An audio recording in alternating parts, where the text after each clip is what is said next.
O senhor, como um pré-candidato à presidência da República, quando o senhor vê um parlamentar que é da direita indo para os Estados Unidos e pedir para que o governo americano interfira no Brasil desta maneira, prejudicando economicamente o Brasil, o senhor acha que tudo bem? É uma liberdade de ele fazer isso? E o Lula ir lá na Argentina e mandar soltar a ex-presidente condenada por corrupção, ela ir mandar o avião da FAB lá no Peru para buscar a condenada, a primeira-dama também para o Brasil, ora, seria um grau de incompetência. Se o Lula, presidente da República, não consegue falar com um chefe de Estado, com a estatura que tem um presidente da República do país, esse homem deve pedir a demissão. Ele não está preparado para ser presidente da República. Está preparado para ser presidente do PT, porque não tem governo. O governo tem complacência com tudo isso que está acontecendo. E teve complacência, tá certo? Nunca quis atuar. Um homem que tem as informações todas como presidente da República, não sabe atuar fortemente. Então, isso é falta de capacidade de governar. Eles deixaram acontecer também para criar esse clima todo. O PT fez uso disso para não governar durante 3 anos. Eu pergunto o que o governo fez até hoje, a não ser 8 de janeiro. E só vai ter solução no Brasil a hora que a gente derrotar o Lula. Não vamos querer tapar o sol com a peneira. Imagina bem um presidente da República e você vem me dizer, Josias e Fabiola, que o Lula não está aplaudindo o que está acontecendo lá dentro de casa. Governador. Que o maqueteiro dele não está mandando ele falar isso toda hora. Governador. Ora, vamos ser realistas, gente. O presidente da República quer a crise. Ele quer a crise, Josias. Vamos ser realistas, Fabiola. Ele quer o acirramento com o Trump a todo momento. Você não enxergou isso?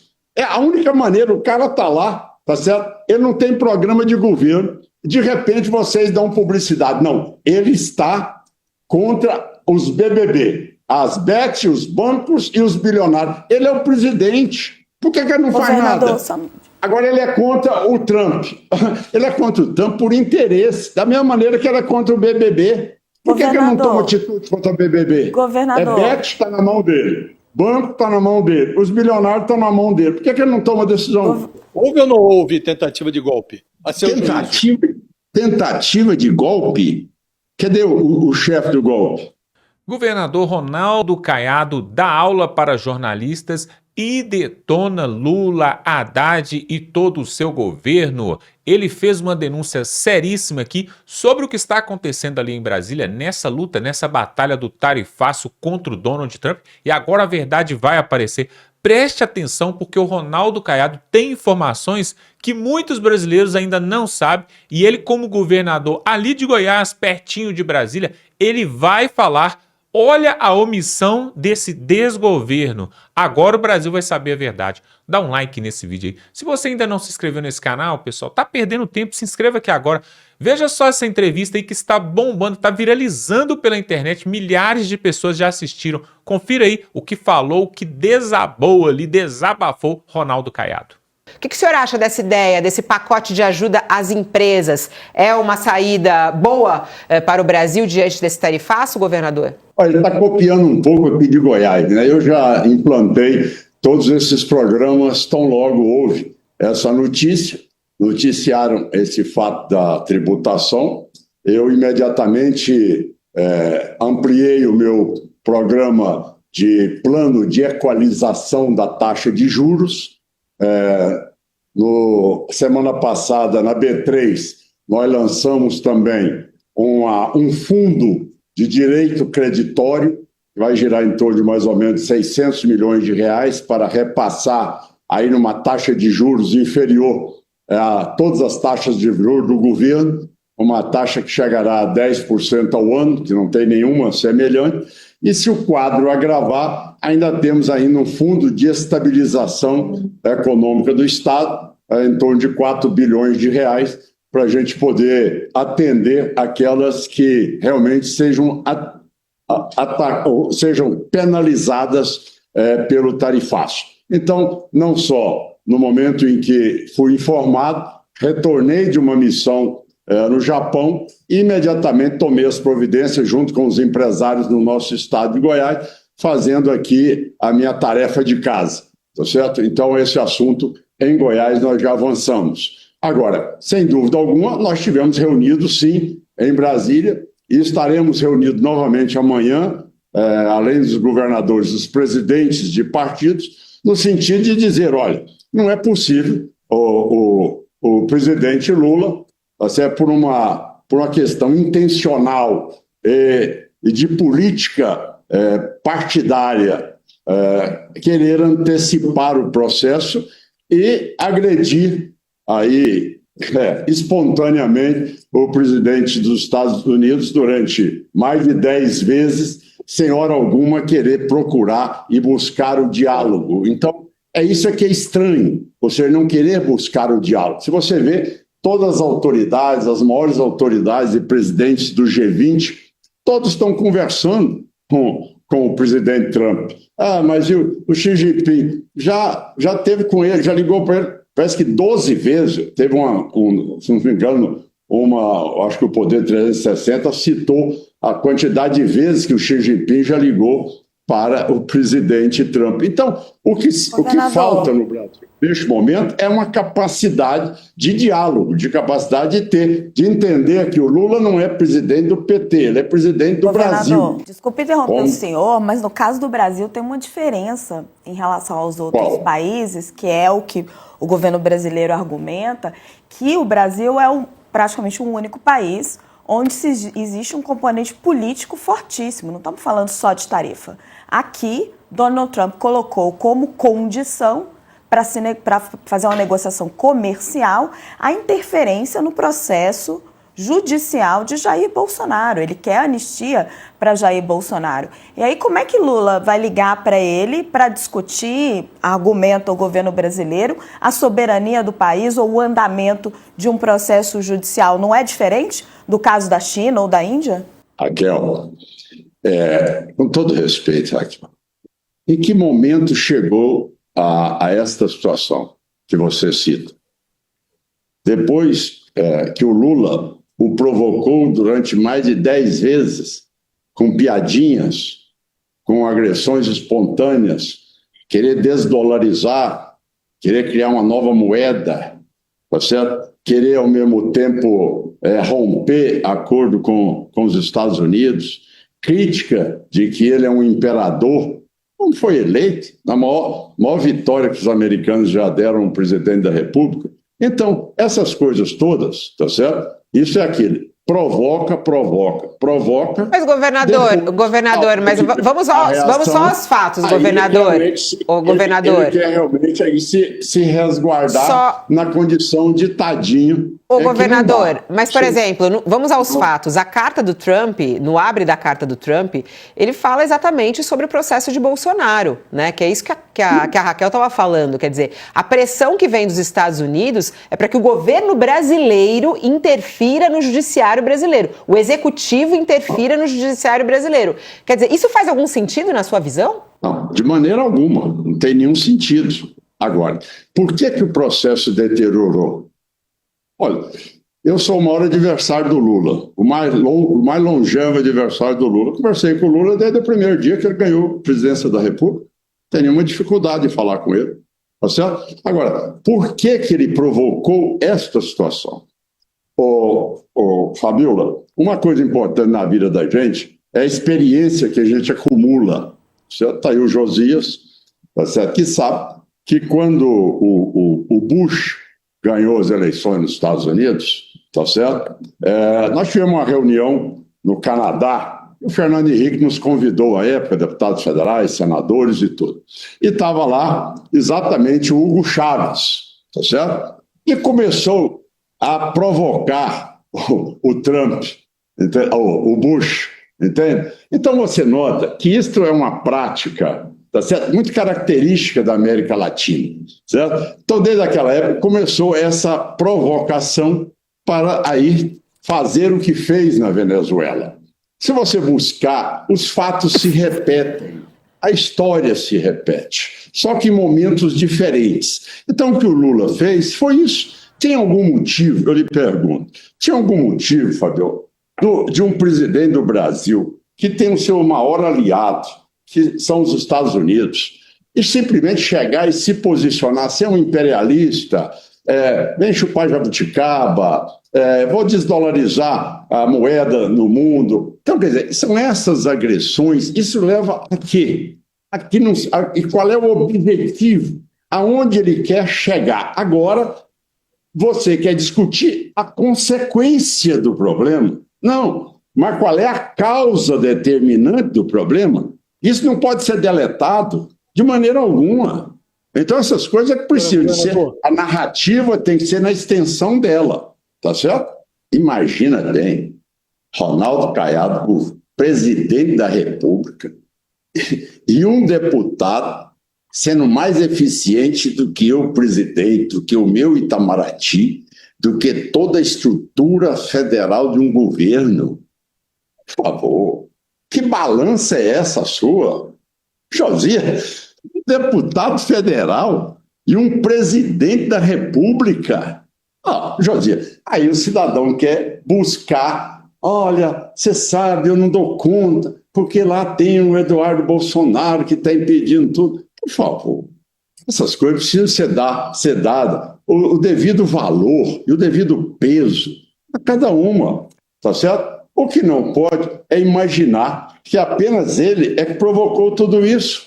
Você acha que todas as ações para tentar cada vez mais penalizar as big techs, cada vez mais ações para dizer que quer a desdolarização no país, a cada vez mais dizer que ele é um imperialista. E você acha que tudo é secundário e que o importante é um deputado federal que ficou lá criticando. Ora, seria um grau de incompetência. Se o Lula, presidente da República, não consegue falar com um chefe de Estado, com a estatura que tem um presidente da República do país, esse homem deve pedir a demissão.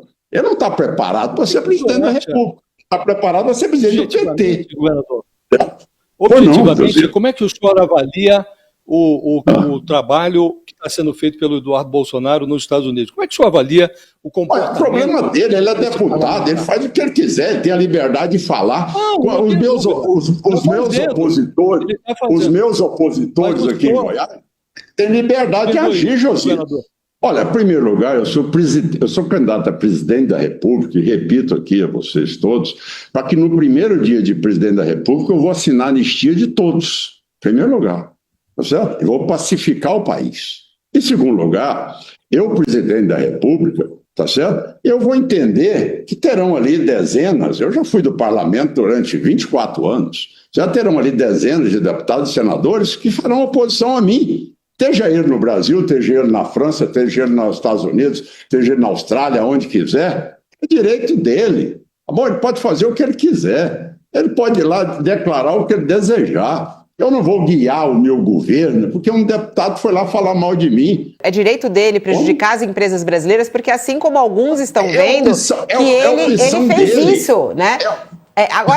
Mas eu acho que esse que é o que o Josias está perguntando. O senhor, como um governador de estado, que tem que, inclusive, lidar com isso no seu estado. O senhor, como um pré-candidato à presidência da República, quando o senhor vê um parlamentar que é da direita indo para os Estados Unidos e pedir para que o governo americano interfira no Brasil dessa maneira, prejudicando economicamente o Brasil, o senhor acha que tudo bem? É uma liberdade de ele fazer isso?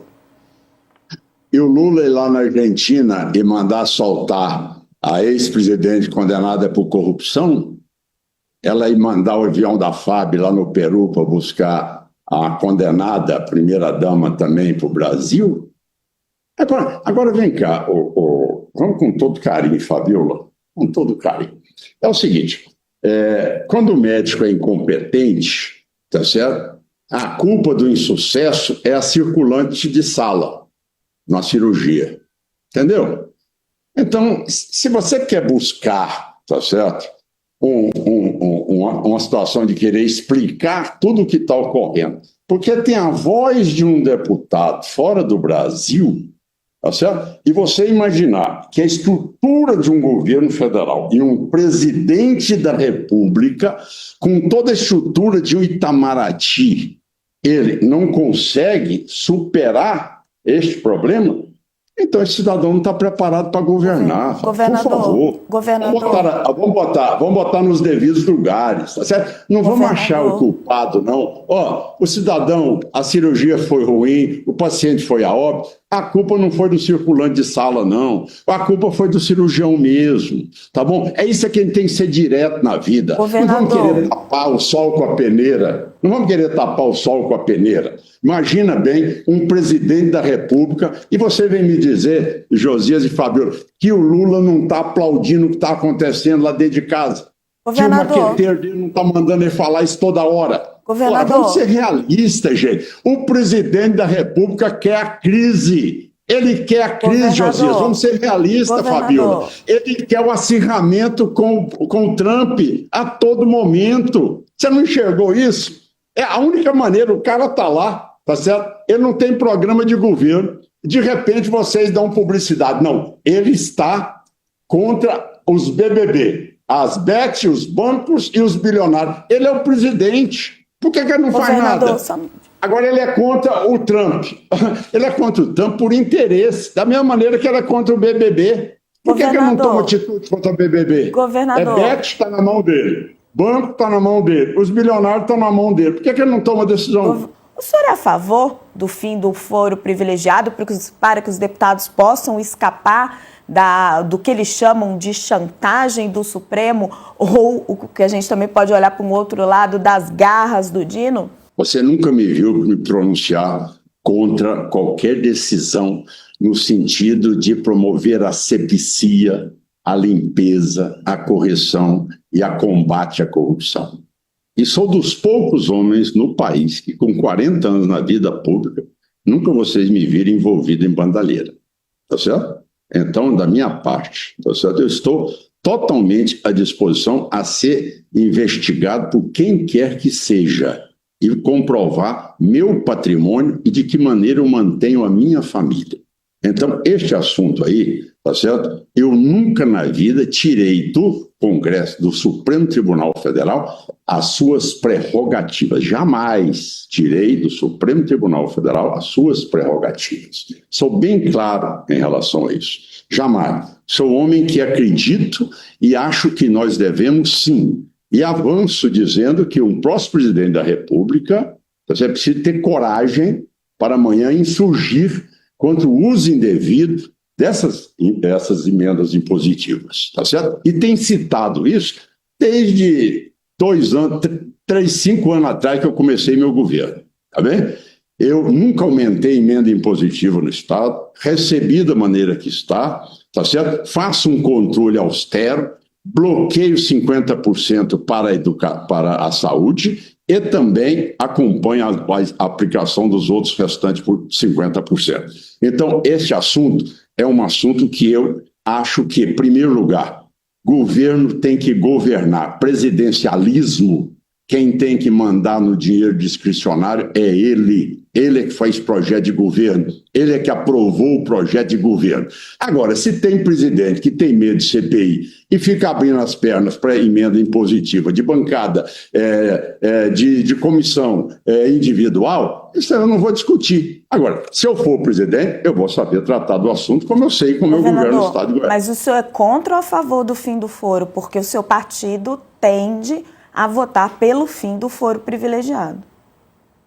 Bom, eu estou dando a minha opinião, tá certo? Se eu estivesse lá no plenário, você sabe que eu sou bom de tribuna e sou bom de regimento interno, tá certo? A minha posição é que prevaleça com o Supremo a análise de tudo aquilo que acho que devem fazer em relação a deputados, senadores e presidente da República. Porque eu sou homem que não me curvo às decisões que tendem a ser populistas e que realmente possam trazer ali benefícios temporários.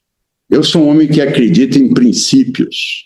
Eu sou um homem que a vida toda fiz política com espírito público, certo? E se você buscar o fato do 8 de janeiro, certo? E se buscar a fala dos ministros, certo? Entre eles, tá certo? O que hoje está na saúde, o ministro Supremo Flávio Dino, você vê que a única pessoa como governador, que fez com que não chegassem mais ônibus em Brasília e que se ofereceu para poder não deixar com que houvesse menor depredação sobre os prédios públicos, fui eu.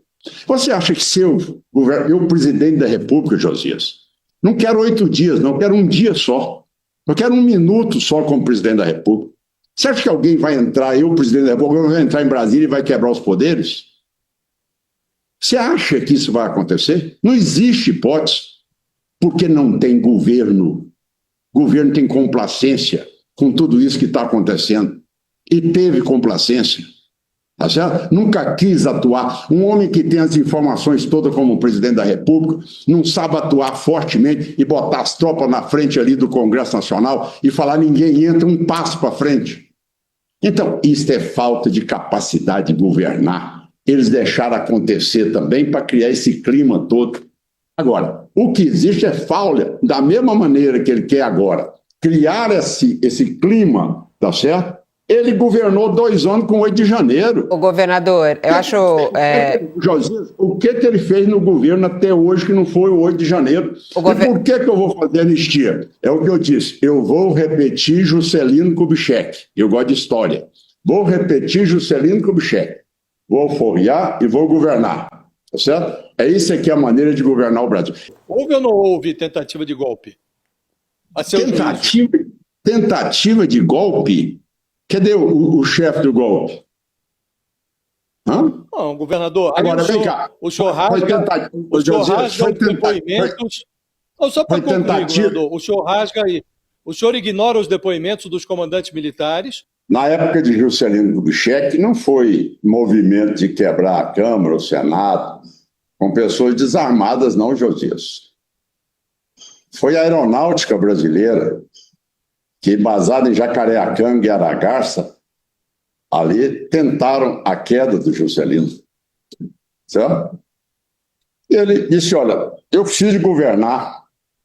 Ficar a vida inteira discutindo esse assunto, não vou admitir mais isso nem nada, mas lá você tinha a aviação, tinha os militares, tinha a tropa armada, tinha tudo. Ele falou, olha, deixa eu governar. Josias, se você quiser continuar explicando o Brasil atrasado como está, em todas as áreas, e quiser continuar a pauta na imprensa até o final do ano, e só vai ter solução o Brasil a hora que a gente derrotar o Lula. Tá certo? Se você quiser discutir a pauta do 8 de janeiro e esquecer a educação, a saúde, você esquecer os faccionados que tomam grande parte da sociedade do seu estado, de Salvador, da Bahia, do Rio Grande do Norte, do Ceará, do Maranhão, da Amazônia toda, de tudo isso, se você quiser achar que tudo isso é acessório, e você achar que esse foi um problema muito grave, eu também presenciei o MST quebrar o Congresso Nacional, quebrar o Ministério da Economia, quebrar posto de pedágio, sequestrar áreas de pesquisas, incendiar, fazer as maiores barbaridades. Nunca concordei com isso, nunca. Tá certo? Então, essas decisões, elas precisam ser feitas e reafirmadas pelo Supremo.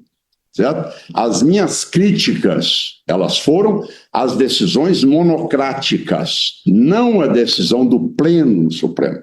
Tanto é que, na mesma linha de raciocínio minha, a Folha de São Paulo soltou um editorial claro, dizendo dos excessos.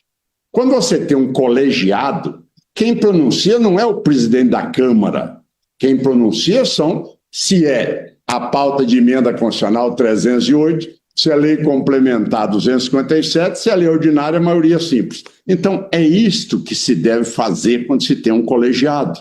Então, essa tese de achar que, olha, está se rompendo, está se quebrando a democracia, não. O PT fez uso disso para não governar durante 3 anos. Eu pergunto o que o governo fez até hoje, a não ser 8 de janeiro. O senhor acha que a direita vai unificada em 2026 já no primeiro turno?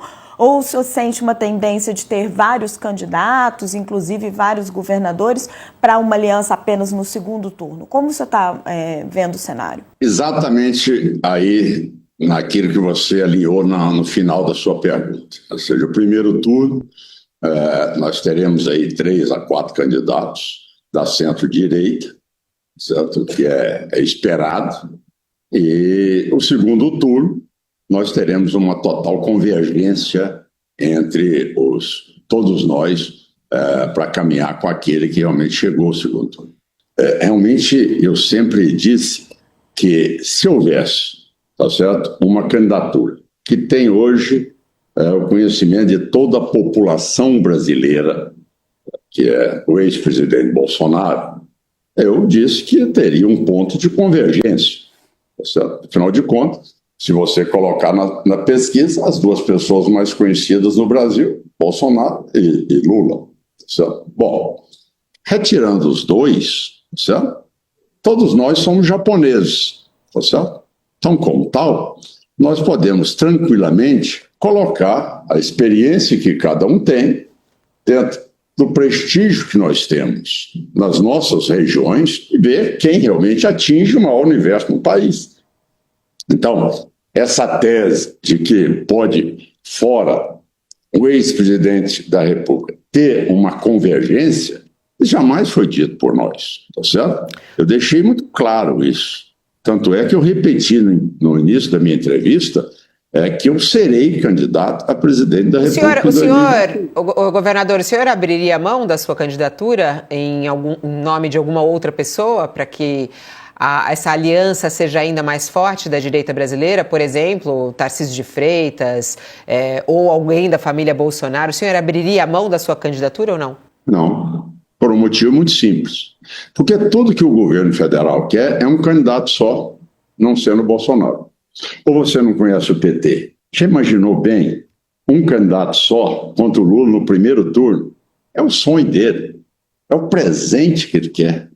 Tá certo? Ele vai massacrar esse cara. Você acha que ele tem limite para usar a máquina do governo para massacrar um candidato? Então, quem é que não conhece a estrutura do PT para promover isso? Distorcer, mentir, corromper. Então o senhor vai com a sua candidatura até o final, é isso? Lógico que eu vou. Tá certo. Lógico que eu vou. O que eu posso adiantar é que o apoio do presidente Bolsonaro, ele tem uma influência muito grande para que o candidato chegue ao segundo turno. Agora, dependendo do candidato, se ele realmente não tiver coragem de assumir as posições e poder debater com coragem esses temas que serão levados na eleição de 2026, às vezes o apoio pode não configurar na transferência de votos. Você sabe que uma coisa é o cidadão ser candidato, outra coisa é ele indicar uma candidatura. Então eu acho que isso aí depende do presidente Bolsonaro, do ex-presidente Bolsonaro. Sim, ele tem uma influência indiscutível, tá certo? Indiscutível. Tem uma capacidade de mobilização. Agora, vai depender também da performance do candidato. Não é porque você apoiou alguém que você vai transferir os seus votos para alguém. Então, tudo isso vai entrar no processo eleitoral. Certo? Quem tiver mais competência vai chegar no segundo turno. Pois é, o governador Ronaldo Caiado, ele não é da preferência de muitos da direita, né?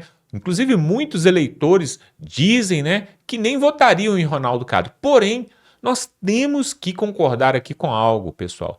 Tudo isso que o Ronaldo Caiado falou está certíssimo, está correto. Não precisava ter toda essa briga, essa confusão com o governo norte-americano. Aliás, igualmente o Ronaldo Caiado, o Ciro Gomes também, que já foi amiguinho, já trabalhou muito tempo com o PT. Tem hora que o Ciro Gomes fala algumas coisas sobre o Lula e sobre o PT que a gente tem que assinar embaixo, porque realmente é a verdade. E aí, ele falando sobre esse debate aí, esse embate que está acontecendo entre o Lula e o Trump, não precisava de haver, mas foi algo proposital. Você escutou ele falando aqui. O Lula fez de caso pensado justamente para criar uma ruptura com os Estados Unidos e abrir as portas para a China e assim deixar o mercado chinês entrar cada vez mais aqui no Brasil, né? E isso aumenta o controle de países comunistas até mesmo no processo eleitoral, pessoal. Pois é, pasmem os senhores, o processo eleitoral do Brasil, que já é conturbado, já é bastante conturbado, e muitos até duvidam de algumas coisas, se você corta as relações com o país que é o país mais liberal, que é o país mais democrático do mundo, que é os Estados Unidos, e aí você faz mais alianças, né? Faz mais conchavos com países sociocomunistas, como por exemplo a China, o que vai acontecer com a nossa democracia, com os processos eleitorais aqui do Brasil, pessoal? Será que nós teremos mais dúvida ainda do que está acontecendo, né, ali em Brasília, por detrás das cortinas? E agora esse julgamento aí do Jair Bolsonaro, né, julgamento esse que todo mundo já sabe qual que é o resultado. Você já participou, ou já assistiu, ou já acompanhou um julgamento onde a gente já sabe a sentença? Pois é, esse julgamento é esse, que a gente já sabe a sentença. Quem poderá salvar o Jair Bolsonaro de ser condenado, pessoal? Uma primeira turma onde nós temos, por exemplo, o Zanin, ex-advogado de Lula, pessoal. Nós temos ali nessa turma também o Flávio Dino. Flávio Dino, de acordo com o Nicolas Ferreira, deixar bem claro aqui, quem falou isso foi o Nicolas Ferreira, tem vídeo, ele falou isso ali na tribuna da Câmara dos Deputados. Ele falou assim, ó, o Flávio Dino é amigo do Lula desde quando ele era magro. O Nicolas Ferreira falou isso, ou seja, tem tempo pra caramba. E aí você tem quem mais? Alexandre de Moraes. Alguém mais detesta Jair Bolsonaro naquela primeira turma ali do Supremo que está fazendo o julgamento do que o Alexandre de Moraes? Então, pessoal, ali é um cerco ali de leões ali. Só Deus, só o milagre, vamos colocar assim, só o milagre por Bolsonaro não sair condenado. Não só ele, mas os outros 7 também que estão nesse primeiro núcleo, né? Na verdade são 33, né? É Bolsonaro mais 33 pessoas que estão sendo julgadas ali no STF. Nesse primeiro núcleo que vai acontecer agora, do dia 2, já começou até o dia 12, vão ser Bolsonaro e mais 7. Ou seja, eles vão fazer de tudo para condenar todos. E esperem e aguardem, pessoal. Uma pessoa que pintou ali a estátua no STF e colocou uma frase que saiu da boca de um ministro, perdeu mané.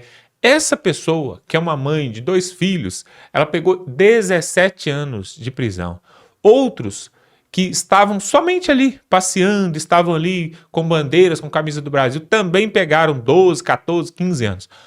Você imagina o que eles vão fazer com Jair Bolsonaro? Se for olhar no direito, né, no juridiquês, tem uma palavra que se chama dosimetria. O que é a dosimetria? É a medição ali da pena, né? Por exemplo, o camarada que cometeu um furto, ele pega ali 2 anos de prisão, mas já um outro que, além de cometer o furto, ainda espancou a vítima ainda, então pela dosimetria, se esse aqui pegou 2 anos, esse aqui tem que pegar 4. Então, ou seja, pessoal, se uma pessoa comum, um cidadão comum, CPF, foi lá, pintou a estátua, ou então quebrou uma vidraça, pegou 17 anos, aquele que eles estão falando que é o mentor do golpe, né? Aquele que estava na frente do golpe e que seria o mais beneficiado, segundo eles, se o golpe desse certo, se a tal tentativa do golpe desse certo, vocês acham que vão pegar quanto, pessoal? 42 anos de prisão. É isso que eles querem.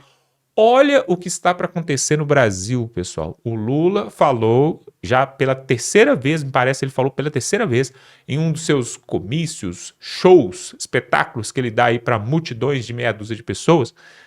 Ele falou o seguinte, que ele quer ser o primeiro presidente a ter 4 mandatos seguidos no Brasil, ou seja, uma ditadura, né? Uma ditadura. E aí, pessoal, o plano de Lula é se reeleger em 2026. Por quê? Após essa eleição de 2026, quando chegar em 2030, o Lula já vai ter 85 anos. Aí ele não pode mais ser presidente. Então, a última chance deles é agora. Vocês acham que eles vão deixar passar essa última chance do Lula ser presidente? E o PT não tem uma linha sucessória ali para o Lula. Não tem. Fernando Haddad não tem capital político nenhum. A Gleisi Hoffmann, o Flávio Dino, ou sei lá quem mais, não tem. O Lindenberg Faria, também não. Então, ou seja, vai cair no colo do Lula mesmo. Agora, o que eles querem é o seguinte, reeleger o Lula e colocar Bolsonaro com 42 anos de prisão. É o que estão falando por aí, 42 anos. Agora, você imagina se isso acontece mesmo no Brasil, pessoal?